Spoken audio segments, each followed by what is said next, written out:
Bismillahirrahmanirrahim. Assalamu alaikum to all. Hope that you will be fine. May Allah save us all. Dear students of Political Science 12th class, I must begin with this message to all of you that I am happy I have received phone calls from several students of my subject. They acknowledged that the first audio clip with captions, appropriate captions, reached them, and they were very thankful. I am very pleased. Although this offline interaction is not any alternative to our normal class business, but keeping in view the present circumstances, we have to adjust ourselves with this process. Hope that these audio video clips will definitely benefit you. And furthermore, I should inform you all, my WhatsApp number is available to you. You can chat with me. You can, in written format, ask questions to me. I am available to you and I will be pleased to answer to your questions and queries. Dear students, in my previous interaction with you, I told you about the historical background of the UNO. This is pertaining to our chapter number 6, that is International Organizations, the Global Governance. Today we will discuss the remaining areas of the same topic. That is the organizational structure, the objectives of United Nations Organization. But before coming to the principal organs of the UNO, I must tell you briefly about the main objectives of the United Nations Organization. The word objective here implies the purpose or the target for which this world body was created. As you know, the UN Charter, which also serves as the constitution of this world body, came into force on 24th October 1945. The very first article of the Charter incorporates the objectives of UNO as under. Number 1, to maintain international peace and security and to prevent war. This is the first main objective of the UN, to prevent war and to maintain international peace and security. Second, to develop friendly relations among nations. Third, to cooperate in solving international, economic, social, cultural, and humanitarian problems and in promoting respect for human rights. The fourth is to be a center for harmonizing the actions of nations in attaining these common ends. These are the objectives of UNO, and this 6-body organization is meant for the attainment of these objectives. Now let's come to the organizational structure of UNO. Dear students, United Nations Organization has 6 principal organs. That is General Assembly, Security Council, Economic and Social Council, ECOSOC, Trusteeship Council, International Court of Justice, and the Secretariat. So first, I will tell you some basic points about General Assembly. This is the first principal organ of the UN. General Assembly is a paramount and central organ of the UN. all member countries of the UN are the members of the General Assembly. This body fundamentally serves the legislature of the UN. And in this respect, we can say that General Assembly is the world parliament, is a legislative organ of the UNO. The present membership strength of General Assembly is 193. And same is the membership strength of the UNO itself. I mean to say,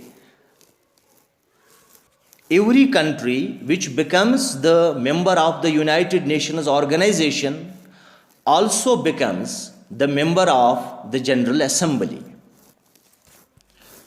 I repeat, at present, the total members of the UN as well as the General Assembly are 193. However, each state can send maximum 5 representatives, delegates to the General Assembly, but each country has only one vote. Vote is only one because vote is given to the country. General Assembly normally convenes one session in a year. The Assembly elects among the members its president, who presides over the sessions and other important meetings of the General Assembly. General Assembly performs deliberative, supervisory, financial, elective, and constituent functions. This is about the functions of General Assembly. Many deliberative functions, supervisory functions, finance, and constituent functions. Among these functions, General Assembly elects 10 non-permanent members of Security Council, judges of the International Court of Justice, Secretary General of the UN. It also elects the members of ECOSOC, Economic and Social Council. General Assembly formulates the budget of the UN, and similarly it plays very vital recommendatory and advisory role. Besides these procedural functions, General Assembly is a plenary body. It is open world forum where every international, political, social, economic issue is discussed and debated. So it is really the voice of the world. This is about General Assembly. Dear students, the second important and the most, influential principal organ of the UN is Security Council. This is the second one. If General Assembly is UN legislature, Security Council should be considered its executive wing, its executive body. It is an action agency of the UN, while as General Assembly only discusses and debates the issues. But Security Council is the agency where tangible action is taken where it is necessary. Unlike General Assembly, it's very smaller but continuous body capable of meeting on any given day, and Security Council is highly influential agency, so it frequently remains in news. Security Council consists of 15 members. Note it, Security Council consists of 15 members. But the members are of two categories, permanent members and non-permanent members. The 5 permanent members, there are 5 permanent members which are known as P5, are China, Russia, France, UK, and the United States of America. These 5 permanent members enjoy greater power, influence and prestige and say in world affairs. They have a greater say in comparison to others, and the main prerogative enjoyed by P5 is the power of veto. So far as the 10 permanent members are concerned, they are elected by the General Assembly for 2 years term. While electing 10 non-permanent members, equitable distribution to different geographical regions like Eastern Europe, Asia, Africa, and Latin America is kept under consideration. So far, the functions, powers, and the role of the Security Council is concerned, the elective functions of General Assembly, like election of judges of International Court of Justice, Secretary General, etc., in fact take place on the recommendations of the Security Council.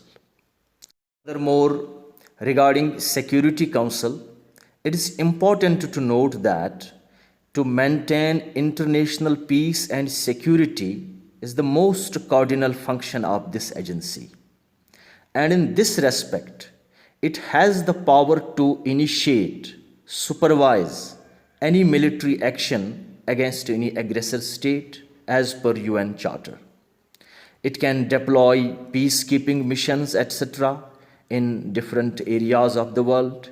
And above all, Security Council plays very decisive role in settling international disputes and conflicts. The third principal organ of the United Nations organization is ECOSOC, Economic and Social Council. This body was created under Article 55 of the UN Charter. The main domain of the activity of this body, as the name itself suggests, is economic and social. This is purely non-political body within the organization of UN. To create economic stability and promote social progress, to eradicate poverty and underdevelopment, to promote respect for human rights and fundamental freedoms for all, etc., is the main assignment of ECOSOC. Because economic stability and social well-being are, of course, essential conditions for peaceful and friendly relations among nations, which is the main objective of the UN. ECOSOC, in this respect, well represents the UN vision of a better world, a poverty-free world, starvation-free world. Dear students, structurally, ECOSOC is 54-member body, elected by General Assembly for 3 years term. Small and underdeveloped states are in majority in ECOSOC and can pass resolutions favorable to their own economic interests. The Council meets twice in a year with a spring session in New York and summer session in Geneva. Besides conducting surveys and preparing reports and plans, ECOSOC also coordinates the functions of several specialized agencies like Food and Agriculture Organization, International Labour Organization, International Monetary Fund, UNESCO, WHO, World Health Organization, which is very much in news over the days because of this coronavirus pandemic, World Bank headquarters, etc. Another principal organ of UN is ICJ, the International Court of Justice. International Court of Justice is the principal judicial organ of the United Nations with headquarters in The Hague. Hague is a city in Netherlands.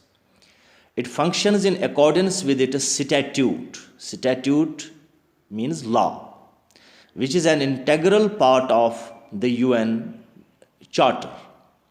The court is open to the parties of this statute which automatically includes all members of the United Nations. A state which is not a member of the UN may become a party to the statute on conditions determined in each case by the General Assembly upon the recommendations of the Security Council.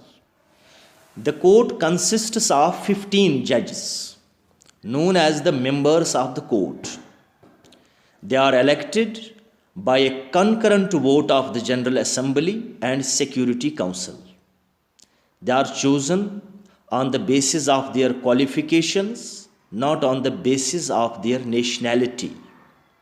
However, care is taken to see that the principal legal systems of the world are represented in the court, and no two judges can be nationals of the same state. The judges serve for a term of 9 years. The judges serve for a term of 9 years, with the terms of 5 judges expiring every 3rd year. The member judges of the court elect their president and vice president for 3 years. They may be re-elected. They appoint their own registrar. Cases are decided by majority vote of the participating judges. 9 judges constitute a quorum in case of a tie. If in any case there is a tie, the president of the court has a casting vote. It is to be noted that the court hears those cases that are referred to it by the contending parties. Only states may bring cases before the court because it is international court of justice. But no state is required to submit any case for hearing any decision. In contrast with the national legal system, the ICJ does not have compulsory jurisdiction. And this is a great deficiency of the court. It does not possess any compulsory jurisdiction. In addition, the Security Council may recommend that a legal dispute be referred to the court. Moreover, ICJ acts as a court of advice because the General Assembly and the Security Council can ask the court for an advisory opinion on any legal question. Other organs of the United Nations and the specialized agencies, when authorized by the General Assembly, can also ask for advisory opinion on legal questions within the scope of their activities. More than 3/4 of all requests to the court for advisory opinions have been made by the General Assembly. The jurisdiction of the court covers all questions which states refer to it. The jurisdiction of the court covers, however, court does not have any compulsory jurisdiction, but the jurisdiction that it has covers all questions which states refer to it and all matters provided for in the UN Charter or in treaties or conventions in force. This is the jurisdiction of International Court of Justice. Now the 5th organ is Secretariat. Because little time is left, we have to keep the length of the audio clip in view. Secretariat is main administrative body of the UN, consisting of thousands of civil servants, Deputy Secretary General, several under-secretaries headed by the Secretary General of UNO. The Secretary General is the Chief Administrative Officer of the UN. He is appointed by General Assembly on the recommendations of the Security Council for the term of 5 years.